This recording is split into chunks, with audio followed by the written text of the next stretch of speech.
Selamat pagi, perkenalkan saya Karisma Gina Maharani dari kelas LMEA LEC.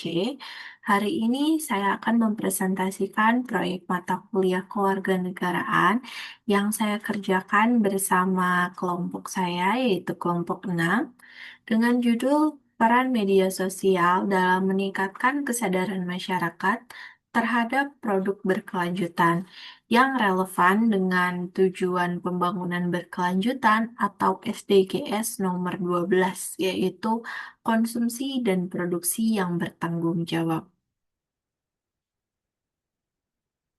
Seperti yang kita tahu, bahwa media sosial kini menjadi bagian yang tidak terpisahkan dari kehidupan sehari-hari. Selain sebagai sarana hiburan dan komunikasi, media sosial juga memiliki potensi besar sebagai alat edukasi untuk membangun kesadaran masyarakat, khususnya terkait konsumsi produk berkelanjutan. Namun, di sisi lain, kelompok kami juga menyadari dan menemukan bahwa tantangan besar seperti penyebaran informasi yang tidak valid atau hoax di media sosial, lalu praktik greenwashing oleh beberapa brand, dan rendahnya literasi digital masyarakat itu dapat menghambat proses penyebaran informasi tentang konsumsi produk berkelanjutan ini.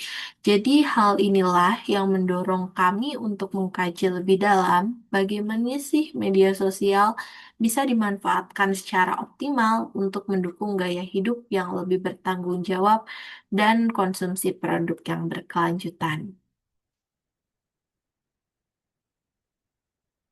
Dari latar belakang masalah tersebut, kami merumuskan 3 pertanyaan utama yang menjadi fokus pada proyek ini. Yang pertama adalah bagaimana peran media sosial dalam meningkatkan kesadaran masyarakat terhadap produk berkelanjutan. Yang kedua, strategi efektif apa yang berpengaruh dalam menyampaikan pesan keberlanjutan. Yang ketiga, apa saja tantangan dalam pemanfaatan media sosial untuk edukasi keberlanjutan? Jadi, untuk menjawab pertanyaan-pertanyaan tersebut, kelompok kami melakukan wawancara dengan berbagai narasumber yang merupakan pengguna aktif media sosial dan juga observasi terhadap brand Unilever yang sangat-sangat aktif dalam menyuarakan peduli lingkungan dan produk keberlanjutan. Di sini saya lampirkan beberapa screenshot dari media sosial di Unilever. Yang pertama itu ada Instagramnya, dan yang kedua ada kanal YouTube Unilever. Di sana mereka mengajak nih masyarakat untuk peduli terhadap lingkungan dan memakai produk yang berkelanjutan, di mana produk-produk dari Unilever ini itu merupakan produk ramah lingkungan dan packagingnya itu dari daur ulang seperti itu. Jadi platform-platform seperti Instagram, TikTok, maupun media sosial lainnya itu sangat-sangat efektif karena mengandalkan konten visual yang menarik dan dapat dicerna oleh masyarakat dengan lebih baik. Seperti itu. Lalu, kolaborasi dengan influencer, storytelling, serta penggunaan video pendek dan infografis juga terbukti mampu menarik perhatian audiens secara luas, apalagi dalam menyuarakan campaign tentang produk berkelanjutan. Lalu, selain itu juga kelompok kami menemukan tantangan yang signifikan. Di antaranya itu masih banyak nih informasi yang tidak akurat atau menyesatkan, atau yang lebih dikenal juga dengan hoax di media sosial. Lalu adanya juga praktik greenwashing, yaitu brand-brand mengklaim produknya ramah lingkungan, tapi buktinya itu tidak jelas.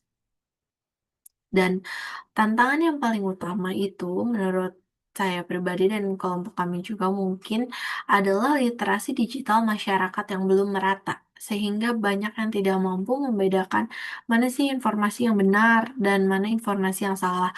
Atau bahkan juga ada beberapa masyarakat yang tidak mendapatkan informasi sama sekali.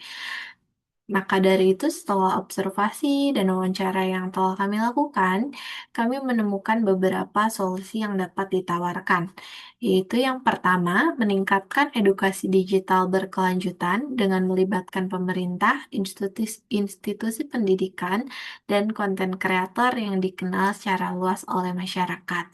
Lalu yang kedua, memperkenalkan label atau sertifikasi keberlanjutan resmi agar masyarakat ini dapat mengenali produk yang benar-benar ramah lingkungan yang sudah terbukti gitu. Jadi tidak akan termakan oleh greenwashing dari beberapa brand yang tidak bertanggung jawab lagi.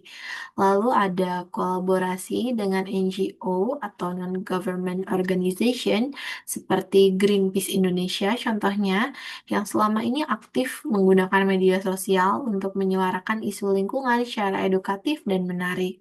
Lalu juga kita dapat memasukkan literasi digital dan topik berkelanjutan ke dalam kurikulum agar masyarakat memiliki kesadaran sejak dini terhadap pentingnya konsumsi yang bertanggung jawab.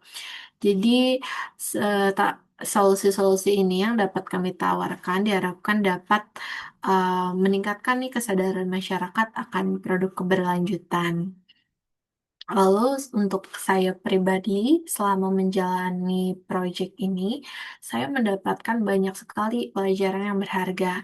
Yaitu saya menyadari bahwa media sosial ini memiliki peran strategis dalam membentuk opini publik dan gaya hidup masyarakat. Saya juga semakin peka terhadap pentingnya menyampaikan pesan keberlanjutan dengan cara yang kreatif, komunikatif, dan relevan dengan audiens agar audiens ini lebih tertarik dalam menangkap informasi yang kreator ini mau sampaikan seperti itu. Lalu untuk melalui wawancara dan observasi juga, saya menyadari bahwa penyampaian informasi yang efektif ini harus disesuaikan dengan karakteristik pengguna media sosial. Dan yang paling penting itu, saya belajar bahwa menjadi konsumen yang bertanggung jawab juga berarti menjadi pengguna media yang kritis dan bijak. Jadi kita tidak boleh termakan oleh hoax dan harus mencari kebenarannya dulu nih sebelum mencerna suatu informasi. Lalu selama menjalani proyek ini juga, saya benar-benar merasakan bagaimana pentingnya penguasaan teknologi digital dan kemampuan berpikir kritis serta kreatif yang merupakan bagian dari BINUS Graduate Attributes yang merupakan kemampuan yang sangat membantu saya dalam mengakses informasi secara efektif, menyaring data yang valid, serta menyusun strategi komunikasi yang relevan dalam mengerjakan proyek ini dan juga dalam kemampuan saya bermedia sosial. Seperti itu. Mungkin sekian yang dapat saya sampaikan di presentasi kali ini. Semoga apa yang saya sampaikan dapat memberikan gambaran yang jelas tentang bagaimana media sosial dapat menjadi alat edukasi yang efektif untuk mendukung keberlanjutan dan SDGs nomor 12 ini. Terima kasih atas perhatiannya. Selamat pagi.